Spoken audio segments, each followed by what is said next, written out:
Que palavra importante, né? De dizer que você é importante para Deus, amém? Você crê nisso? Você crê que você tem importância para o Senhor? E muita importância, tanta importância que Deus enviou o seu único filho, Jesus, por amor a você, para morrer por você, para sofrer por você. Se nós não tivéssemos importância para Deus, com certeza o Senhor não se daria conta dos nossos erros, dos nossos pecados, mas Ele o fez por amor, por graça. Nós louvamos a Deus por isso.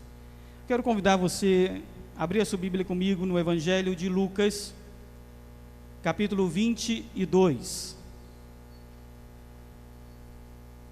Evangelho de Lucas, capítulo 22.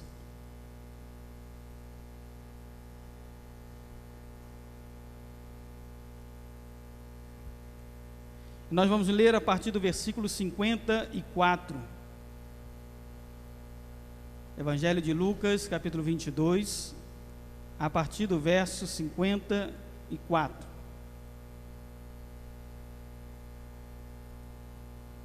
E o tema da nossa mensagem nessa noite é o Deus que restaura. O Deus que restaura. Então, prendendo, o levaram e o introduziram na casa do sumo sacerdote. Pedro seguia de longe. E quando acenderam fogo no meio do pátio, juntos se assentaram, Pedro tomou lugar entre eles.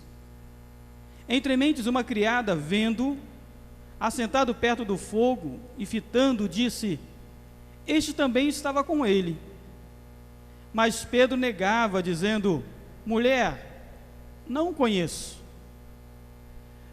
Pouco depois, vendo outro, disse: também és dos tais. Pedro, porém, protestava e dizia: homem, não sou. E tendo passado cerca de 1 hora, outro afirmava, dizendo: também este verdadeiramente estava com ele, porque também é galileu. Mas Pedro insistia: homem, não compreendo o que dizes.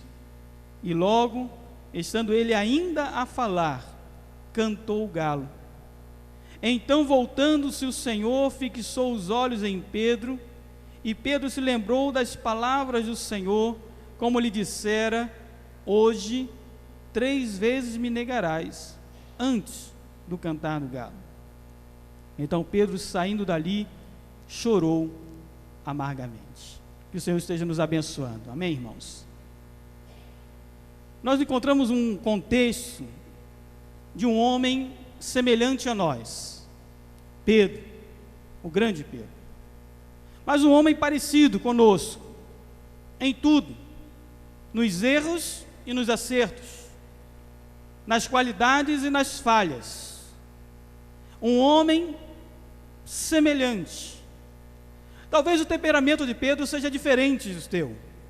Talvez você seja mais melancólico, ou talvez mais fleumático, mais pensativo, mas Pedro era mais espontâneo, era sanguíneo, tomava ação, e coube a Pedro também, e parte a Pedro, aquela posição quando Jesus está sendo tomado ali no Getsêmani, no jardim, e os soldados chegam para pegar Jesus, e Pedro pega a espada e arranca a orelha do servo do sacerdote.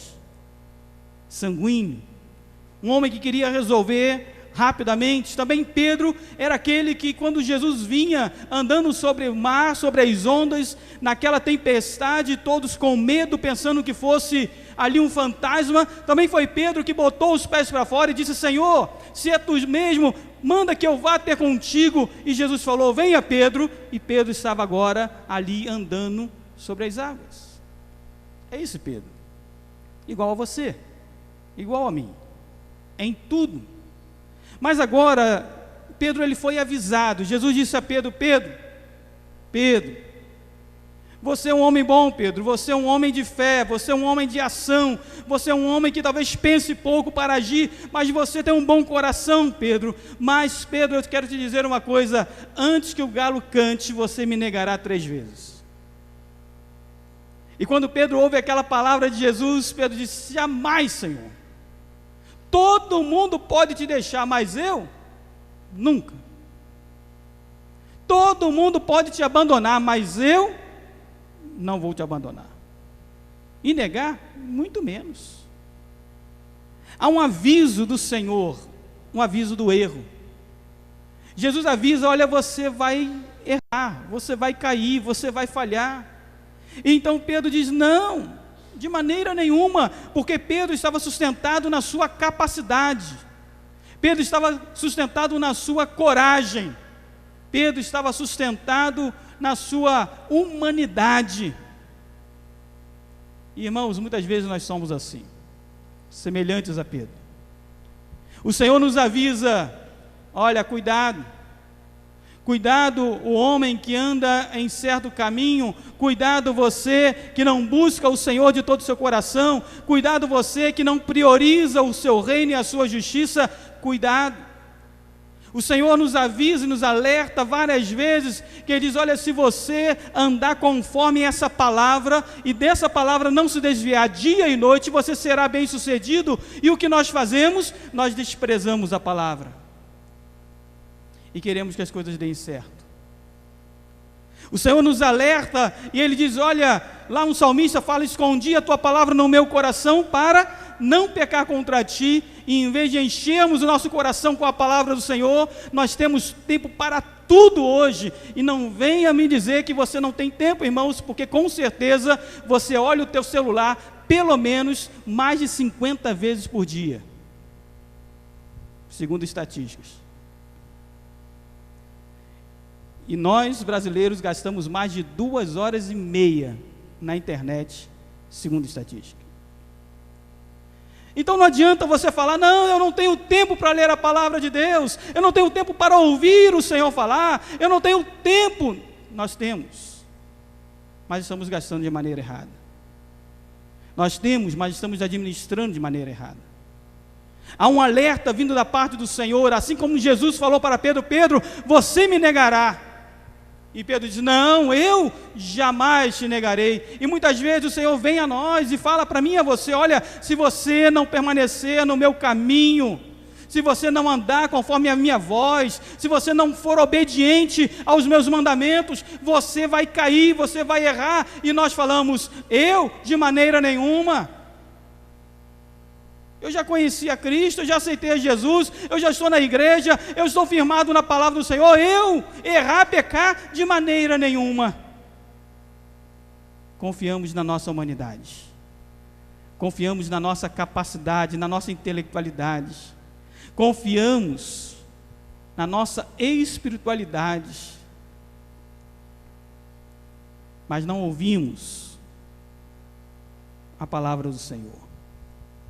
Lá em 1 João, capítulo 2, verso 1, Jesus diz assim, na sua palavra. Vamos lá comigo, 1 João, capítulo 2, versículo 1, vamos ler junto esse verso? Eu aguardo você chegar lá. 1 João, capítulo 2, verso 1, lá perto de Apocalipse. Não vá para o Antigo Testamento, pelo amor de Deus. Lá no finalzinho, chegando lá, quase vizinho de Apocalipse. Chegou? 1 João, capítulo 2, verso 1. Vamos ler juntos? Filhinhos meus, estas coisas vos escrevo, para que não pequeis.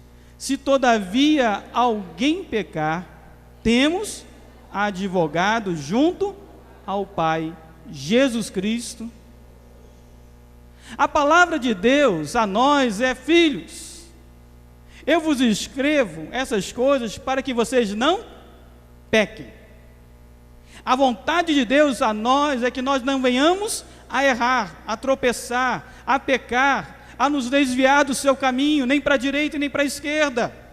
A vontade do Senhor para mim e para você é que nós sejamos perfeitos. Ah, pastor, mas ninguém é perfeito. É verdade, ninguém é perfeito sem Cristo Jesus. Mas em Cristo Jesus nós somos aperfeiçoados, nós somos justificados e andamos em retidão, segundo a palavra do Senhor.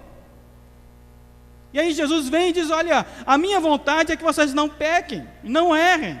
Mas, se você errar, se você pecar, entenda que nós temos um advogado. Há um louvor que diz advogado fiel, né? Nós temos um advogado. Nós temos um mediador. O que é o advogado senão um mediador? Para você falar com o juiz, você precisa de um mediador que entenda da lei. Essa é a função do advogado. Não é isso, Renato? É a função.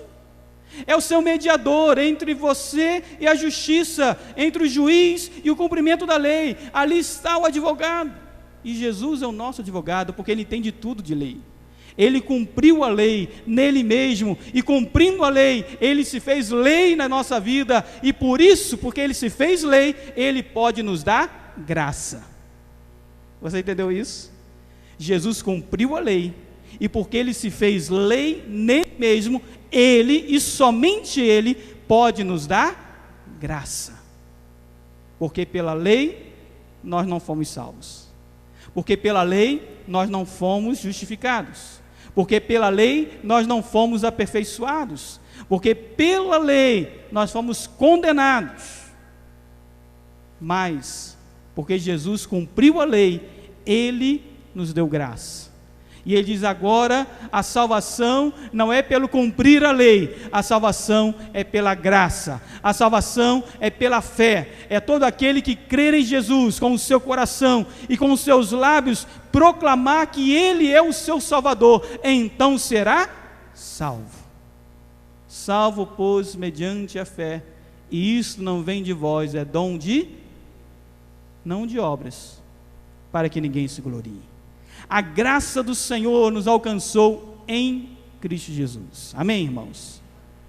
E é por isso que Jesus nos fala a respeito dessa graça, desse amor e dessa misericórdia. E então Jesus aplica tudo isso à vida de Pedro. E entenda que Pedro é humano.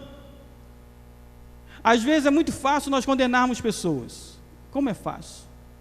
Como é fácil você olhar uma circunstância e dizer assim: ah, aquela pessoa está errada, aquela pessoa fez isso de errado, aquela pessoa fez aquilo de errado. Como é fácil nós condenarmos, irmãos?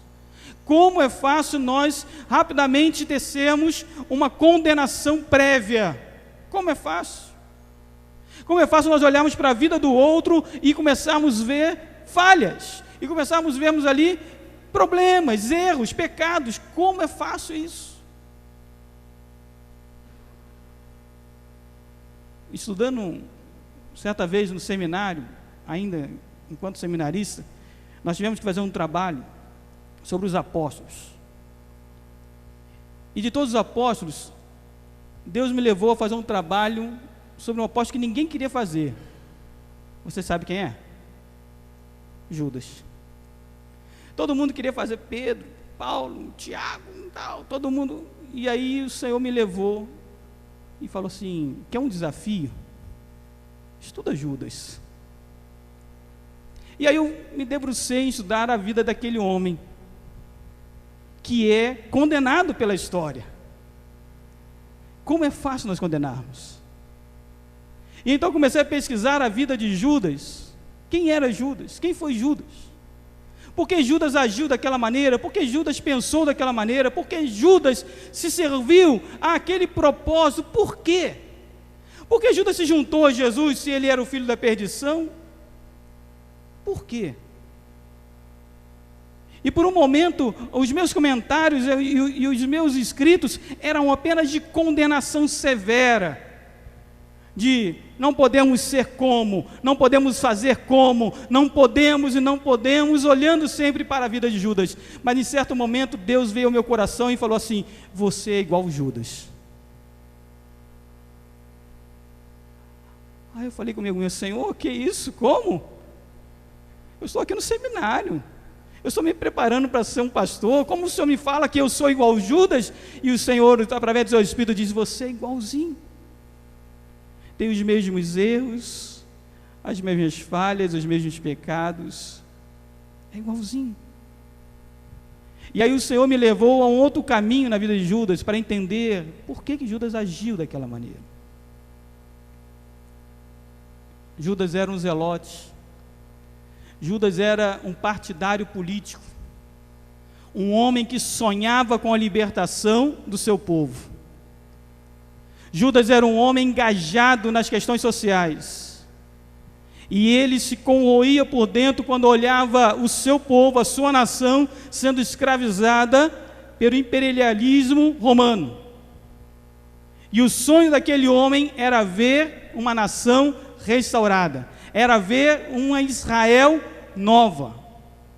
E quando Jesus desponta, quando um grande líder que afluía multidões, que levava pessoas, quando ele vê Jesus sendo esse homem que tinha condições de ser um grande comandante para fazer um levante em Israel, para libertar o seu povo, Judas diz: eu estou no lugar certo, eu quero fazer parte desse projeto.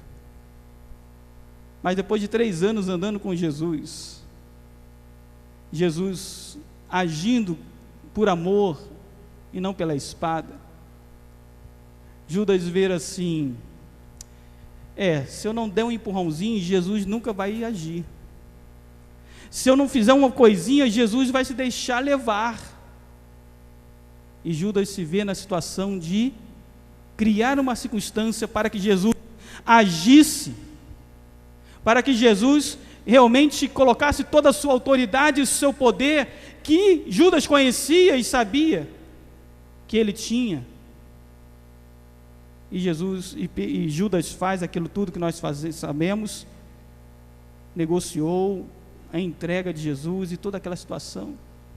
Alguns dizem assim: mas Judas era um ladrão, Judas, ele era assim, era aquilo. Você tem que lembrar que Judas era o tesoureiro. Se ele quisesse roubar, ele roubava o que ele quisesse. Ele não precisava de 20 moedas de prata. E outra, depois de ele tomar aquele dinheiro e vendo que Jesus foi levado e não reagiu, ele volta ao templo, pega as moedas e devolve. E ele diz: não quero essas moedas.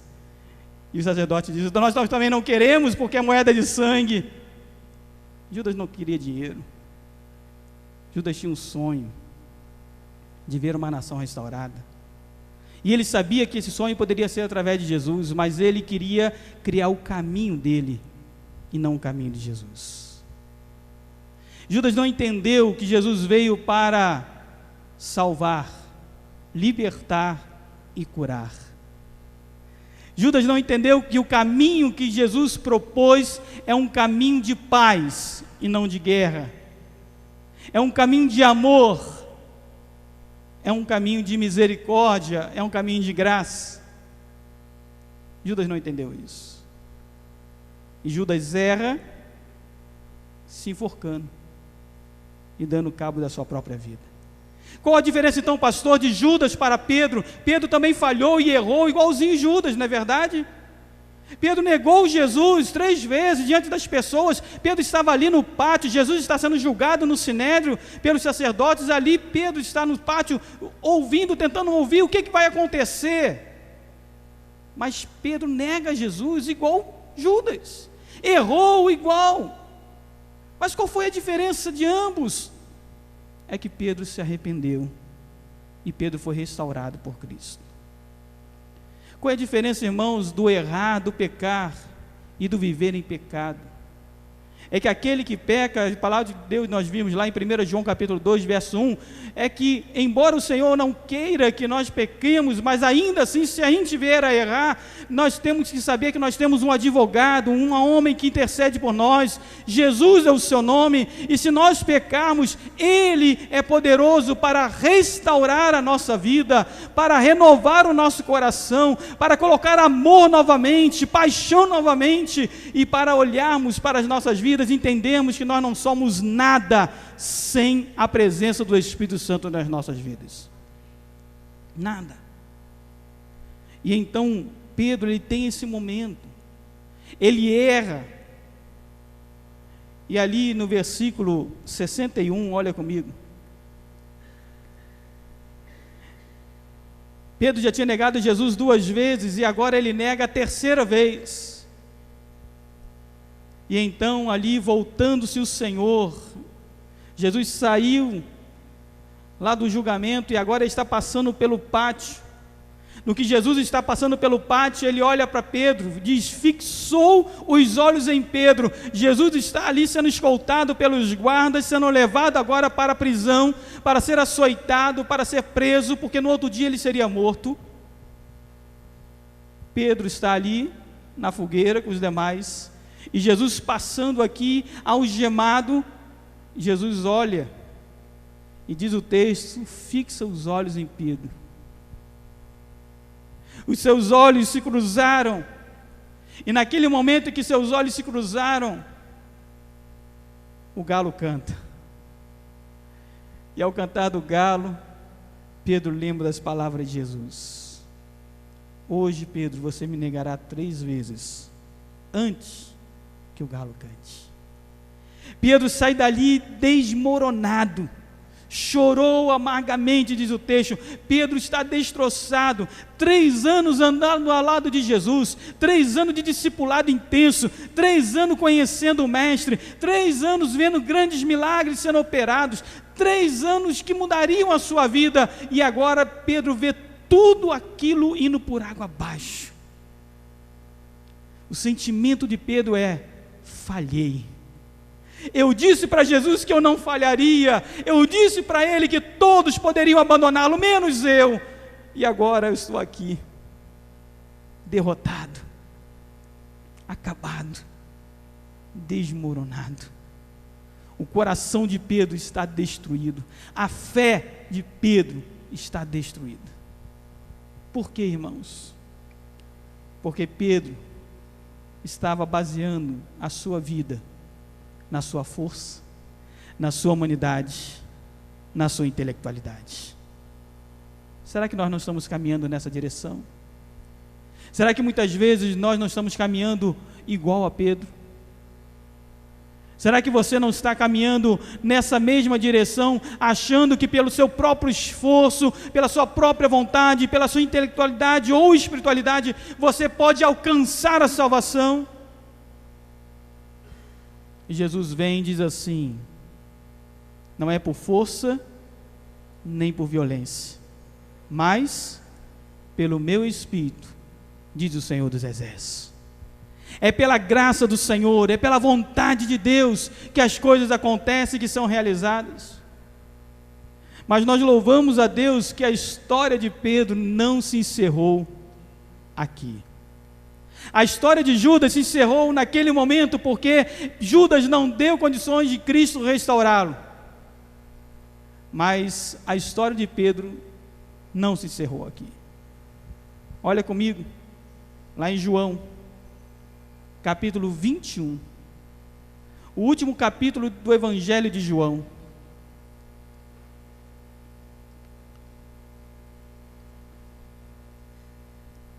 E lá no Evangelho de João, depois que Jesus já apareceu aos discípulos, Jesus já falou com várias pessoas, Jesus já apareceu, já se demonstrou, já disse quem é Ele.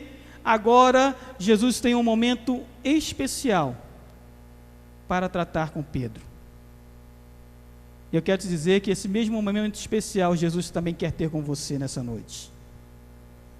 Lá no Evangelho de João, capítulo 21, a partir do versículo 15, diz assim: depois de terem comido, perguntou Jesus a Simão Pedro: Simão, filho de João, amas-me mais do que estes outros? Ele respondeu: sim, Senhor, tu sabes que eu te amo. Ele então lhe disse: apacenta os meus cordeiros. Tornou a perguntar-lhe pela segunda vez: Simão, filho de João, tu me amas? Ele lhe respondeu: sim, Senhor, tu sabes que te amo. Disse-lhe Jesus: pastoreia as minhas ovelhas. Mas pela terceira vez, Jesus lhe perguntou: Simão, filho de João, tu me amas? Pedro então entristeceu-se por ele lhe ter dito pela terceira vez: tu me amas? E respondeu: Senhor, tu sabes de todas as coisas. Tu sabes que eu te amo. Jesus então lhe disse: apacenta as minhas ovelhas.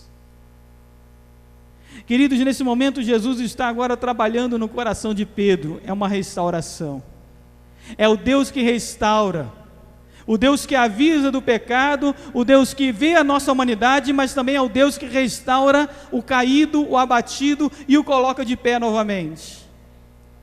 Ali está Jesus agora trabalhando no coração de Pedro, aquele mesmo Pedro que estava com seu coração destruído, com a sua fé abalada, porque ele falhou, ele confiou na sua humanidade, ele confiou na sua espiritualidade, ele confiou em si mesmo. E agora Jesus senta à parte.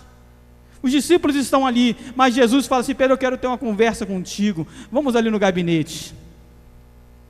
E ali assentado os dois, Jesus começa a falar com Pedro e diz: Pedro, você me ama?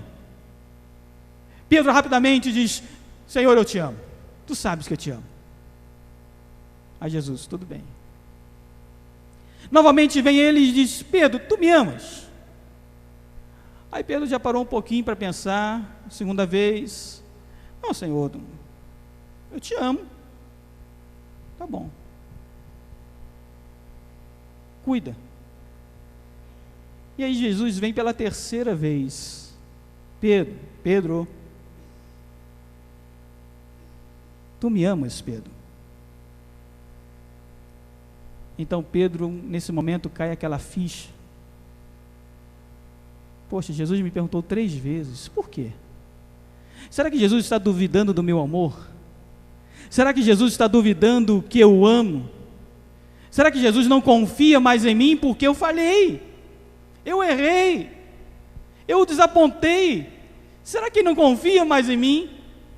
E então nesse momento Jesus fala: Pedro, você me ama de verdade? Você me ama com um amor profundo? Você me ama verdadeiramente, Pedro?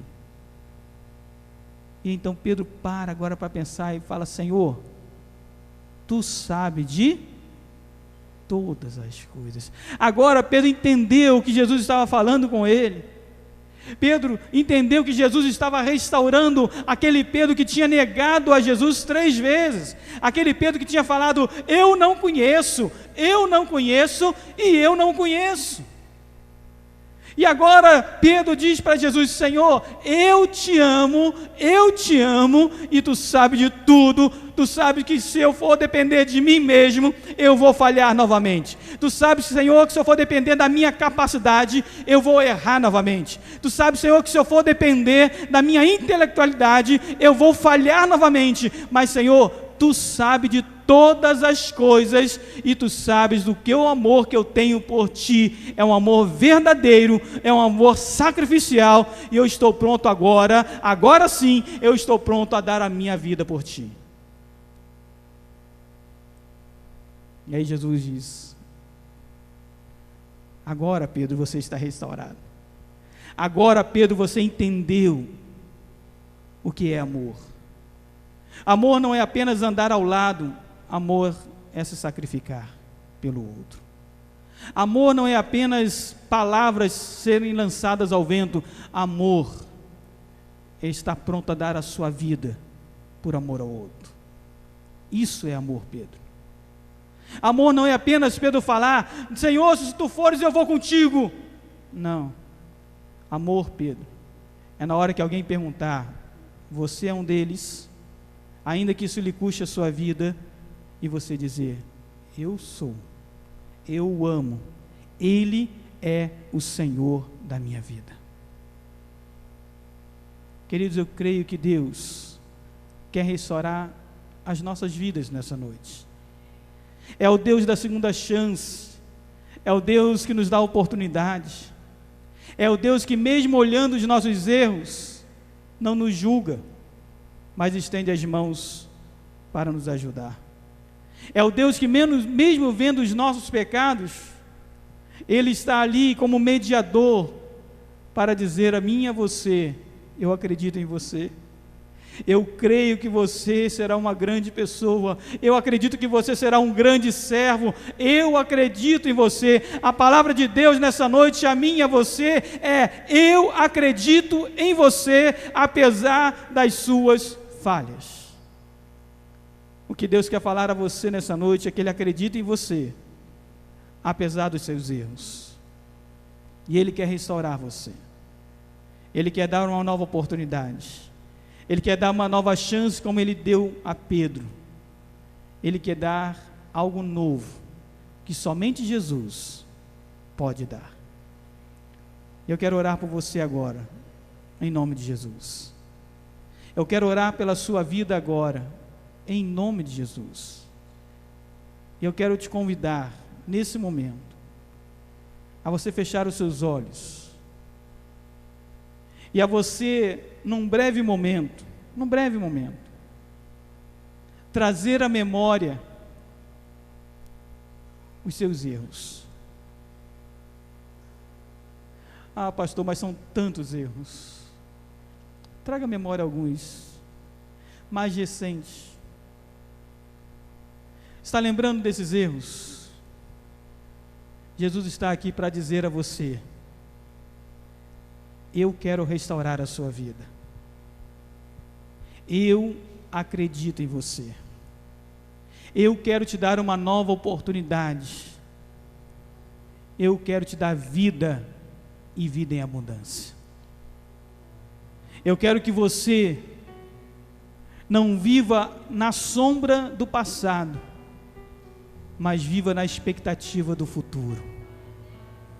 E na expectativa do futuro, o que nos aguarda é o Senhor Jesus de braços abertos, dizendo: vinde, filhos benditos de meu Pai, possuí a herança que eu preparei para vós outros, desde a fundação do mundo.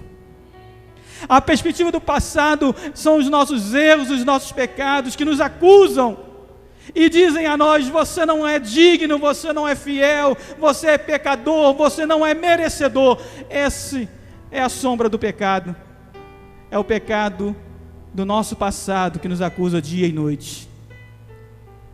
Mas eu quero te convidar nessa noite a você não olhar para o passado, a você olhar para o futuro e ver Jesus de braços abertos, recebendo você, porque é isso que Ele quer fazer aqui nessa noite. Vamos ficar de pé, em nome de Jesus, nesse momento.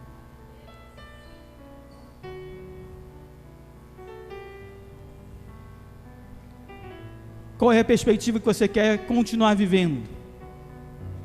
Você quer continuar vivendo na perspectiva do passado, com os seus erros te acusando? Ou você quer viver na perspectiva do futuro, numa vida restaurada por Cristo, recebendo uma nova chance, uma nova oportunidade? O que você quer? O que você decide nessa noite? O Senhor está aqui para abençoar você.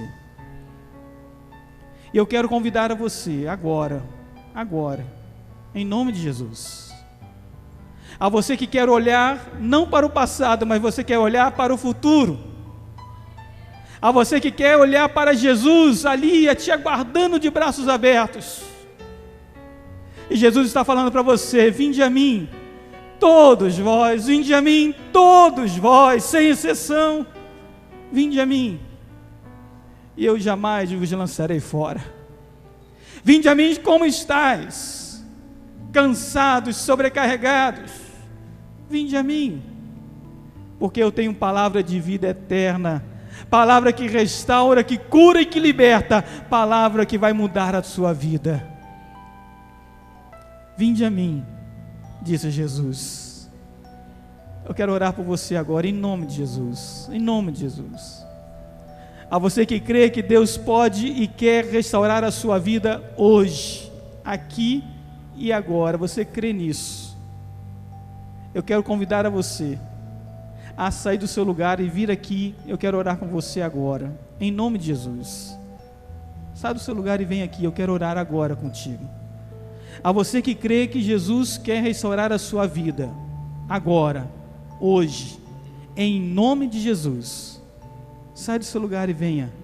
Eu quero orar por você, agora, em nome de Jesus. Em nome de Jesus. É o Cristo que está nos dando uma segunda chance. É o Cristo que está escrevendo uma nova história. É um Cristo que disse para Pedro: Pedro, eu estou escrevendo agora uma nova página na sua vida, uma nova oportunidade. Pedro, eu estou renovando a sua fé agora.